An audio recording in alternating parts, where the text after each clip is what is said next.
Turki ini salah satu kekuatan penting di Eropa. Klubnya kuat-kuat kok. Kemarin itu kan semua bukan kemarin untuk Piala Dunia mereka dianggap tim yang punya potensi bikin sesuatu gitu. Ada Kenan Yildiz, ada Arda Güler dan sebagainya. Dan 2002 Piala Dunia mereka udah pernah jadi nomor 3 dunia. Jadi sebetulnya mereka kekuatan yang cukup bagus di dunia. Liganya seperti apa itu kan beda hal, sama kayak Brasil lah. Brasil kekuatan utama, salah satu kekuatan utama di dunia. Bahkan pernah 7 tahun atau 8 tahun peringkat 1. Tapi apakah liganya dianggap sebegitu bergengsinya? Ini Liga Turki kayak Serie A 90-an gak sih atmosfernya? Ya kagak dong. Jauh lah. Liga Serie A 90-an hampir gak ada lawannya sih sebenarnya. Era-era waktu itu IPL tuh baru mulai 94. Seingat gua tuh gelombang Ruud Gullit, Zola, yang apa itu masuk Chelsea itu tahun 96. Nah itu baru dimulai tuh pemain-pemain dari mana-mana. Pemain-pemain dari Liga Top dari Serie A waktu itu pindah ke IPL. Itu awalnya IPL makin lama membesar-besar kayak sampai hari ini.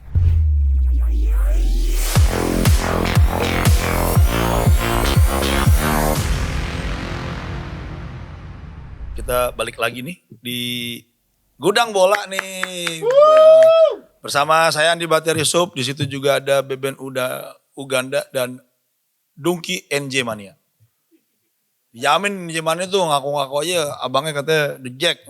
Mana kalau abangnya sampai tahu, aduh bisa dikejar-kejar nih. Nih Gudang Bola itu tagline-nya macam-macam. Jadi jangan heran kalau misalnya ganti-ganti tiap edisi. Tagline-nya itu ya bakal muncul seingat gue aja. Tapi yang pasti kalau buat hari ini gue kasih apa ya? Gue kasih ya nggak cuma harus yang ngerti bola aja gitu. Jadi kalau lu nggak ngerti bola, lu boleh kesini. Kalau lu ngerti itu makin oke gitu. Jadi gue nggak cuma bahas bolanya tapi ceritanya juga. Beberapa lu bisa cek lah di Google. Soalnya gue nggak googling nih, nggak ngerti Google. Agak gaptek dikit gitu. Hari ini kita akan ngebahas atau ngobrol atau gue cerita lah soal pemain top. Kenapa pemain top mau main di Liga Turki? Kenapa? Ini ada taruhannya gak sih? Kalau misalnya tahu ada hadiahnya gitu. Ada hadiah pergi haji bila mampu gitu misalnya. Atau dikasih voucher ini bila mampu. Kalau gak mampu, dia orang yang gak mampu gak jadi berangkat. Atau voucher gultik yang deket tuh. Ya kita sekarang akan balik lagi. Sekarang gue mau nyampein berita dikit nih. Mungkin udah tahu nih kalau timnas India itu yang menyebut timnas cuma Indonesia. Kalau di tempat lain mereka nyebutnya international team of anu. Nah, India intinya itu sempat nawarin mereka akan kirimkan tim B alias pemain-pemain muda lah U23 mungkin ke FIFA ASEAN Cup. Akhirnya ditolak karena FIFA pengennya tim terkuat. Ini kan ajang resmi FIFA. Kalau kata netizen, ini FIFA Match Day. Indonesia turun akan dengan tim terkuat. Gitu, tim terkuat dengan 12 atau mungkin 18 pemain internasional dari Indonesia gitu.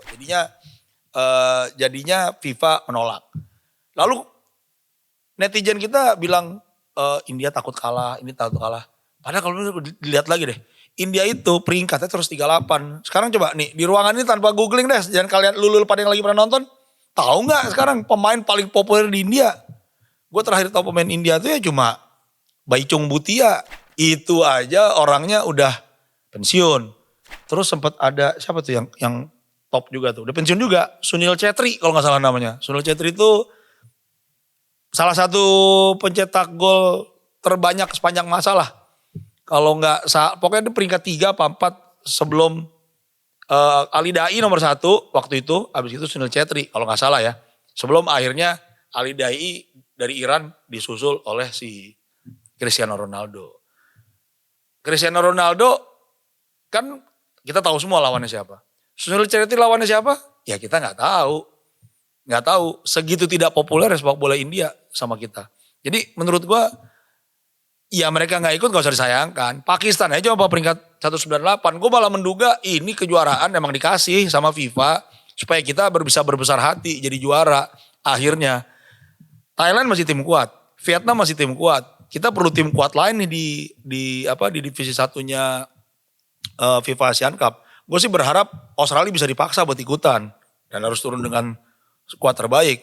Atau Korea Utara deh, Korea Utara turun dengan skuad terbaik. Atau kalau mau dari stan itu tuh, ada Uzbekistan, ada Kazakhstan, mungkin Kirgistan, bisa lah diajak buat ikut. Biar keren gitu.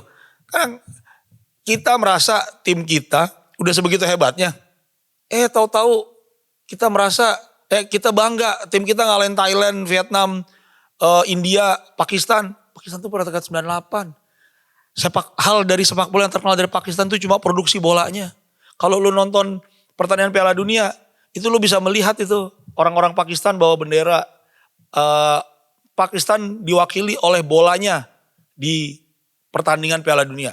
Indonesia pernah tahun 86 dulu, bolanya dari Tasik kalau nggak salah. Ya, begitulah sekilas. Sekarang kita balik lagi nih ke cerita yang tadi nih.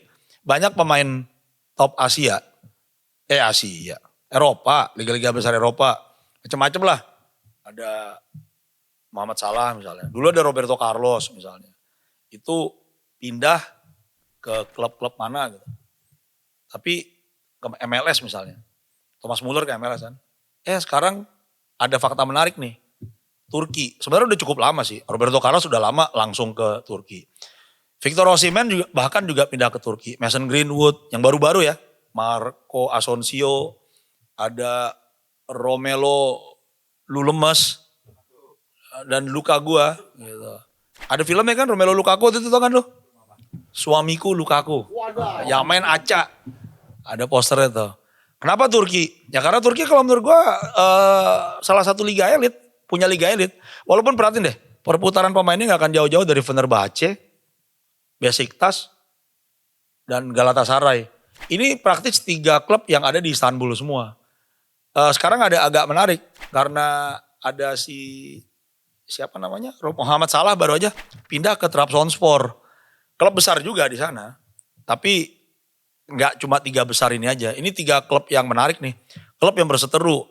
Kemarin, jadi kalau misalnya Besiktas, Fenerbahce atau Fenerbahce Galatasaray atau Galatasaray Besiktas, itu keamanannya pasti setengah mati jagain kota. Itu nama-nama daerah kalau nggak salah. Gue sempat nginep di daerah namanya Galata. Itu Galatasaray, kayak bendera Galatasaray semua. Nanti ada namanya Fenerbahce. Terus ada Fenerbahce itu kayaknya di bagian Asia deh. Kalau Besiktas dan Galatasaray di daerah yang Eropa, di sebelah sanoan dikit.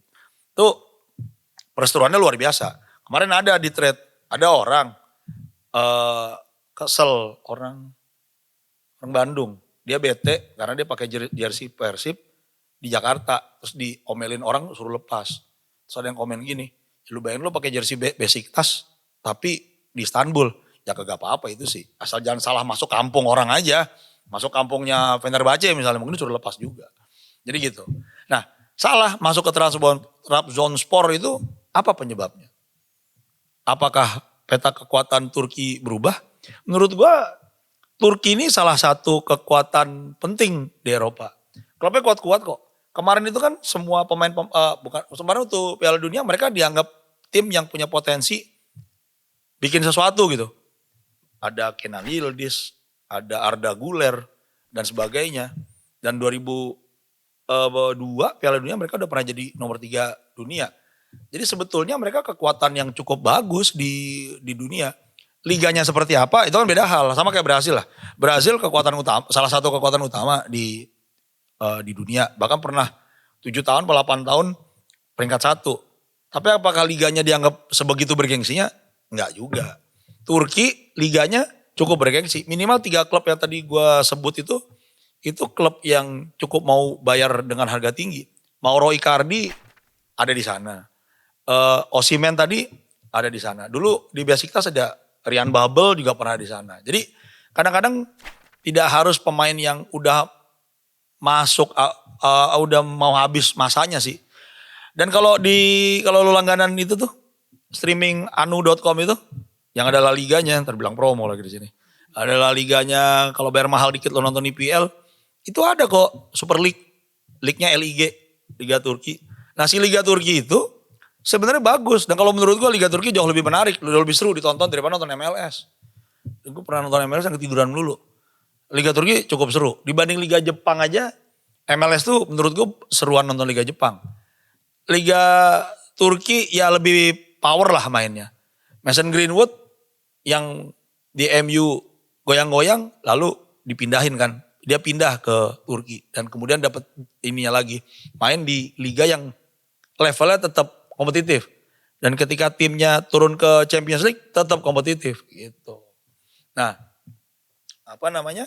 Liga Turki ini salah satu alternatif kalau di Eropa. Jadi kita selalu menyebut liga besar di Eropa itu kan gak akan jauh dari IPL. IPL praktis paling populer lah. Sampai seluruh dunia ngira kalau Inggris itu adalah tim terkuat di dunia. Padahal kalau ditanya sebutkan 5 striker top dari Inggris. Atau 3 deh 3 gak usah banyak-banyak. Kan nyebutnya Harry Kane. Habis itu siapa lagi ya? Ya ada Oli Watkins mungkin. Tapi kan siapa lagi ya? Habis itu ada Liga Spanyol, La Liga. Habis gitu La Liga kita udah tahu lah juara dunia malah. Habis gitu waktu itu pernah ada Liga Italia yang sekarang katanya lagi jatuh ke bawah gitu. Cuma mereka mungkin karena mereka boykot Piala Dunia ini udah 3 kali kayak nggak mau ikut Piala Dunia sampai mereka kayaknya udah berikrar kami tidak akan mau ikut Piala Dunia sampai kami bisa lolos ke Piala Dunia. Jadi mereka boykot lah itulah. Lalu kemudian ada liga, apalagi liga kalau gua sih suka Prancis sebetulnya, tapi mungkin banyak nggak akan setuju. Dan si Kylian Mbappe juga sempat bilang kalau Liga Prancis itu bukan liga petani. Kan dibilang liga petani karena juaranya itu aja. Padahal enggak juga. Di suatu masa bahkan sempat gonta-ganti tuh dulu. Sampai ada Lyon dominan, sekarang PSG dominan. Jadi lalu kemarin ada Eredivisie. Eredivisie kita bisa berdebat lah. Karena kalau kita lihat di petanya di Eropa, ya mereka enggak gitu-gitu amat sebenarnya. Nah lalu ada Liga Turki nih. Liga Turki kompetitif atau enggak? Kalau gue pikir Liga Turki di mereka sendiri cukup kompetitif. Kekuatan utamanya memang nggak pernah jauh dari Besiktas, Besiktas, Galatasaray dan Fenerbahce dari 3 itu. Tapi selalu muncul tuh kekuatan baru. Trabzonspor salah satunya. Ada Istanbul Başakşehir ada itu juga. Ada juga kekuatan-kekuatan yang kadang-kadang muncul. Gue rasa dibilang kompetitif atau enggak kan agak relatif. Yang pasti jumlah kompetisi lokal mereka tidak sebanyak di Inggris. Mungkin itu salah satu pilihan Salah. Kenapa Salah pengen pindah ke Trabzonspor ini ke Liga Turki. Karena kalau di Inggris paling enggak ada 4 atau 5 lah. Ada Carabao, ada FA, ada ada IPL-nya, belum Champions League, belum apalagi. Salah lagi mencoba nyari alternatif yang dia selama waktu 6 bulan gitu atau 9 bulan musim kompetisi itu dia cuma bermain di sekitar 2 aja lah 2 bentuk kompetisi atau maksimal 3 di Champions League. Jadi memang ini alternatif yang oke dengan bayaran yang gak drop-drop amat dengan kompetisi yang cukup oke. Terus ada yang bilang nih ini NJ Mania nanya nih, ini Liga Turki kayak Serie A 90-an gak sih atmosfernya? Ya kagak dong, jauh lah. Liga Serie A 90-an hampir gak ada lawannya sih sebenarnya. Era-era waktu itu IPL tuh baru mulai 94. Seingat gua tuh gelombang Ruud Gullit, Zola, yang masuk Chelsea itu tahun 96. Nah itu baru dimulai tuh pemain-pemain dari mana-mana.